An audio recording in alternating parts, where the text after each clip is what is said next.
This video is brought to you by Osmocote, the Planters plant food. Hi, I'm Marianne Binetti, and it is winter time in the Pacific Northwest, but there is still a gardening chore that I love to do in winter, and if you have Hellebores, a great winter blooming perennial, now's the time to prune them.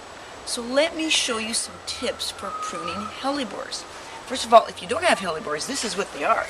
Look in here, this is a very shaded part of the garden. It is still December, and look at the Hellebores starting to bloom. There's all sorts of varieties.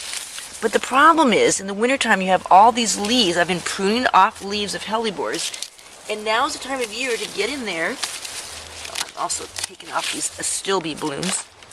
And anytime the weather is mild and the ground is not frozen, just get in there and take off all the leaves that are old.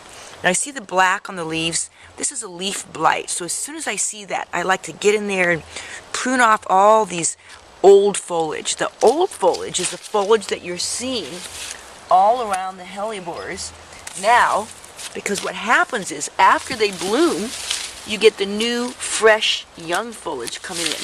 So now look at already, I can see that a lot better. Astilbe, it's okay to cut astilbes to the ground.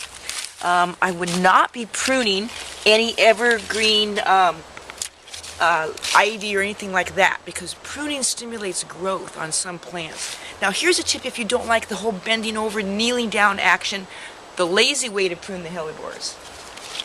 See these big lopper shears? They are perfect for they're Fiskars shears. They telescope out, they get bigger or smaller, and I can just take these by standing up and get in here and quickly clip off 3, 4, 5 stems at a time, being careful not to bother any of the emerging buds. And then once I got these all snipped off, I don't have to do it super close to the ground. It's simple then. You can use a rake or your hands, just get in there, get off all these leaves. And now I'm going to have not only a really clean garden, but wow, it feels good to get outside in the wintertime. This has been Marianne Binetti with some tips for pruning your Hellebores.